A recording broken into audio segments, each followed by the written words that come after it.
आदमी केतली का निशान है। अभी हम गोरखपुर में हैं, वही गोरखपुर जहां से आदित्यनाथ योगी जी खुद सीएम साहब चुनाव लड़ रहे हैं और उनका मुकाबला सीधे तौर से आज़ाद समाज पार्टी के राष्ट्रीय अध्यक्ष जो युवा नेता हैं चंद्रशेखर आज़ाद, जो उनके खिलाफ चुनाव लड़ रहे हैं और अभी वो जनसंपर्क कर रहे हैं। तो उनसे बात करेंगे क्या वो सीएम साहब जिनका मठ है यहाँ पर, क्या उनका मुकाबला कर सकते हैं या नहीं कर सकते हैं, ये बात खुद उनसे बात करेंगे चंद्रशेखर आज़ाद जी से। सर, जो मतलब स्मार्ट सिटी टीवी में दिखाया जाता है वो आपको दिखा कि नहीं गोरखपुर आने के बाद? ये इतना बड़ा स्मार्ट सिटी देखिए ना सर, आइए दिखाते हैं एक और स्मार्ट सिटी। ये सर स्मार्ट सिटी का दूसरा बड़ा नमूना है और हम शर्त लगाते हैं, आप चेक करा लो, हम रिकॉर्ड निकाल के दे देंगे। पिछले 15-20 दिन के अंदर जब से हमने घोषणा की है कि हमारे लड़ने, तब से किया गया है। क्योंकि मुख्यमंत्री को पता था कि वहाँ शोषित वर्ग के लोग रहते हैं, चंद्रशेखर वहाँ जाएंगे और जाकर दिखाएंगे पूरी दुनिया को कि गोरखपुर स्मार्ट सिटी के नाम पे जो धोखा किया गया वो क्या है। और इसलिए मिट्टी डाली है कि ये गरीब लोग कुछ दिन के लिए खुश हो जाएं कि इनके यहाँ मिट्टी डल गई है। पिछले 5 साल में अगर मुख्यमंत्री रहते आपने सड़क नहीं बनवाई तो आपने किया क्या है?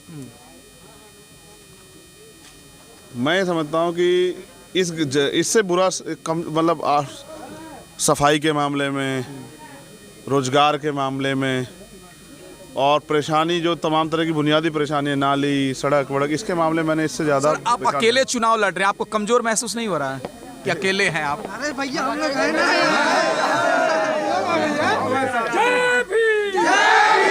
आदमी पैदा अकेला ही होता है सर, ठीक है, और जानवर भी अपने लिए खाने का इंतजाम करें। हम तो इंसान है ना सर, वकील हैं, लिखना जानते हैं, पढ़ना जानते हैं, लड़ना जानते हैं और सबसे बड़ी बात अम्बेडकरवादी है। रास्ता अगर कठिन हो तो रास्ता नहीं बदलते हैं, तरीका बदलते हैं। गोरखपुर में रह के, गोरखपुर के जनता के बीच में रह के चुनाव लड़ेंगे और मैं आपसे वो शर्त लगा कह रहा हूँ, बीजेपी हार्डकोर जो वर्कर है ना, जो लीडर है, उनसे भी पूछेंगे, उनके पास भी जाएंगे वोट मांगने, क्योंकि हमारा अधिकार है कि 1998 से एमपी 5 बार बना, 2014 तक, 17 तक एमपी रहे और 17 के बाद मुख्यमंत्री। बताओ ना, अपने जिले में काम नहीं कर पाए तो ऐसे व्यक्ति को मौका दोगे या एक काम करने वाले को? देखो, गरीब जरूर हूँ, बिकाऊ नहीं हूँ और डरता नहीं हूँ सर ना। मैं जानता हूँ 15 लोगों पर आशुका लगी। कौन है 15 लोग, पता है आपको? वो लोग हैं जो बोले इनके खिलाफ। तो अगर आप अपने हक के लिए लड़ोगे तो क्या तो राशु का लग जाएगी, मुकदमा निपटा दी जाओगे?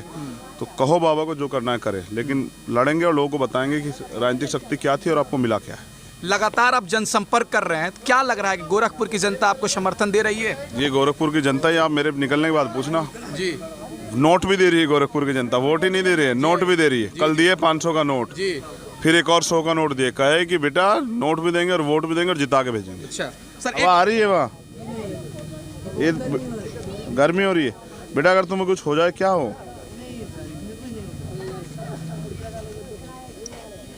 कितना पैसा मिला है दिन का? 600। अगर ये 600 ना मिले तो काम करे यहाँ? देखो, जब गरीब को अपने परिवार के बारे में सोचता है ना, वो उसको पता है कि रोटी कमा के खानी है और बच्चों के पेट तक रोटी पहुंचानी है, तो वो इसमें भी उतर जाए। समझ रहे हो? जब गरीब को ये पता है ना कि उसका बेटा भूखा ना रह जाए, उसकी माँ के पास दवाई के पैसे पहुंच जाएं, तो वो इसमें उतर के भी काम करे, अपने जीवन की परवाह ना करे। ये है, ठीक है। सरकार ने जो दिया है ना वो दर्द है, इसके अलावा कुछ नहीं दिया।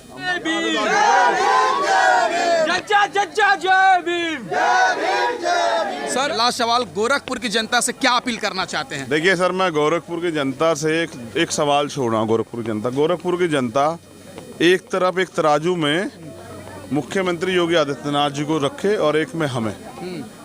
उनका कार्य, उनका तरीका, उनका काम, हमारा कार्य, हमारा तरीका, हमारा काम।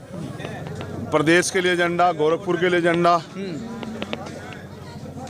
प्रदेश की तरक्की के लिए एजेंडा, अर्थव्यवस्था पे एजेंडा, रोजगार पे एजेंडा, महंगाई भ्रष्टाचार पे लगाम लगाने का एजेंडा, सड़कों पे, नालियों पे, बिजली पे एजेंडा। उन सब चीज़ों पे हमसे बात करें। एक तरफ डिबेट करा दे, गोरखपुर की जनता बैठ जाए जी। एक तरफ बाबा जी को बिठा दे, एक तरफ हमें जी। और नौजवान जो रोजगार चाहते हैं, महिला जो सुरक्षा चाहती हैं, वो सब अपने सवाल रखें और जिसके पास बेहतर विकल्प हो जनता उसको चुन ले, उसी दिन फैसला हो जाए। सत्ता के दम पे जो दमन कर रहे हैं ना, वो ज़्यादा दिन चलने वाला नहीं है। 10 मार्च के बाद आप रहेंगे गोरखपुर में? मैं गोरखपुर मकान ढूंढ रहा हूँ। अच्छा, गोरखपुर मकान मिल जाए तो गोरखपुर ही रहूँ। जय भीम, ख्याल रखिएगा। आपके यहाँ प्रत्याशी हैं हम चंद्रशेखर, मदद कराइएगा। हम यहाँ घर ढूंढ रहे हैं, यहाँ है कुर्सीनगर, दोनों में जहाँ मिल जाए वहीं रहे। किसी की ज़मीन ना कब्जाए बाबा की तरह। अच्छा, अपनी मेहनत कमाई से, अपने साथियों के सहयोग से लें और ख़रीद के उस पैसे से बनाए मकान। अभी हम गोरखपुर में थे, डायरेक्ट चंद्रशेखर आज़ाद जी से बात कर रहे थे। वही चंद्रशेखर आज़ाद जी जो उत्तर प्रदेश के सीएम आदित्यनाथ योगी जी के सीधे तौर से टक्कर दे रहे हैं और कह रहे हैं कि 3 मार्च को केतली पे वोट पड़ेगा, कमल का फूल पे नहीं पड़ेगा, क्योंकि बाबा के पास कोई विकास का ऑप्शन नहीं है। हमारे पास विकास का ऑप्शन है, लेकिन देखना दिलचस्प होगा कि 10 मार्च को क्या आदित्यनाथ योगी जी गोरखपुर से हारेंगे या चंद्रशेखर हारेंगे, ये वक्त बताएगा भाई साहब। जय भीम। कौन सा मौला है? एक आदमी बता। टुकड़ा नंबर 1 बिशनपुरवा। हम तुम्हें इतनी बार क्यों सुनाए पता है? कि बाबा को ये ना सुनाई दे दिखाई दे, समझ रहे हो? अब ये देख रहे हो हमारा कद इसमें 1 फीट कम हो गया है, क्योंकि पिछले महीने बाबा को ये पता लगा कि यहाँ इंसान रहते हैं, यहाँ सड़क बननी चाहिए, सीवर लाइन डलनी चाहिए। अब उस पर काम हो रहा है। इसको स्मार्ट सिटी बने देख लीजिए कितना समय हो गया है। इसकी रैंक चौथी क्यों है ना? क्योंकि यहाँ जो सांसद हैं, यहाँ जो मुख्यमंत्री हैं, वो बाबा जी जैसे लोग हैं, एक्सीडेंटल लोग।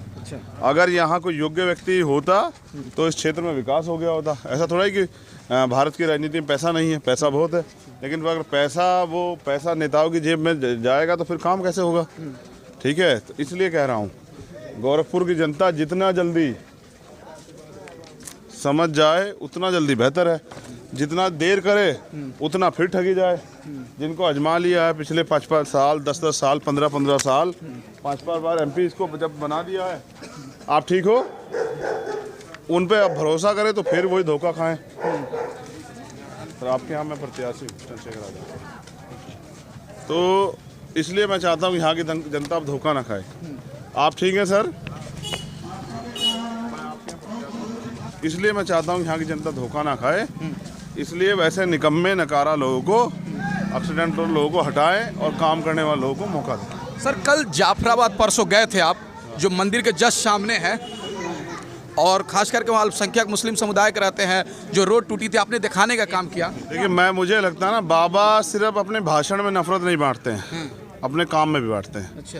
जहाँ दलित, पिछड़े, कायस्थ, मुस्लिम, आजकल के सत्ता में वो बैठे हैं कि जिनको ये नहीं पता है कि पाइपलाइन रोड बनाने के बाद डालना है या रोड बनाने के पहले डालना है। अच्छा। अब उसी हिसाब से आप नौजवान समझदार हो गए हैं जी। तो उन्होंने जानबूझ के उन बस्तियों में, उन क्षेत्रों में काम नहीं कराया, क्योंकि उनके अंदर नफरत है। अगर भाषण में नफरत है तो चल जाएगा। अच्छा। कि ये राजनीतिक भाषा होती है, लेकिन अगर मन में अंदर नफरत है तो ये नहीं चल पाएगा। इसका खामियाजा गोरखपुर के उस समाज को, जिसमें कायस्थ समाज, जिसमें बनिया समाज, जिसमें बैकवर्ड समाज के जो मोहल्ले हैं जहाँ वो लोग रहते हैं, शेड्यूल कास्ट के मोहल्ले हैं जहाँ वो लोग रहते हैं, और माइनॉरिटी के जो मुस्लिम, जैन, बौद्ध, सिख जहाँ रहते हैं, वहाँ यही हाल है। और उनको भी अपने हित में फैसला लेना चाहिए। सर मैं गोरखपुर में लगातार कैंपेन में, चलो मिलो, लगातार गोरखपुर में मैं कैंपेन में हूँ। डोर टू डोर हम लोग काम कर रहे हैं। इससे ज़्यादा नाम तो बड़ा अच्छा है, लेकिन व्यवस्थित रूप से जो बुनियादी सुविधा है उनके आधार पर इससे ज़्यादा घटिया क्षेत्र जिला नहीं बनाएगा किसी को मुख्यमंत्री योगी आदित्यनाथ। वो यहाँ 5 बार से MP हैं, और 5 बार से MP के बाद पिछले 5 साल से वहाँ मुख्यमंत्री है। और मैं समझता हूँ कि गांव देहात का क्षेत्र भी बहुत अच्छा होगा इसके मुकाबले। सर क्या लग रहा है, CM साहब को आप टक्कर दे पाएंगे, क्योंकि उनके पास सारे साधन है, व्यवस्था है, और आप अपने साधन से लड़ पाएंगे? सर साधन कहते ना, आवश्यकता आविष्कार की जननी होती है जी। और हमारा आविष्कार लोकतंत्र में यही है कि एक दिन तो गरीबों के पास भी आता है। हम आपके यहाँ प्रत्याशी भैया 322 पे चंद्रशेखर आज़ाद, और आपसे मदद चाहते हैं। जैसा हमने कहा कि आवश्यकता आविष्कार की जननी होती है, लोकतंत्र में हम ये समझ पाए हैं कि सबके पास वोट का अधिकार है। अगर आप अपनी वोट को तैयार करके उसका सही प्रयोग करते हैं और आपका वोटर दूर खड़ा होकर फोटो ना खींचे, आपके करीब आके अपने आप सेल्फी ले ले, तो आप समझ चलाओ फ़ोन अब, तो आप समझिए कि आप आगे बढ़ रहे हैं। वोट अल्टीमेटली वोट किसको देनी है? जनता को।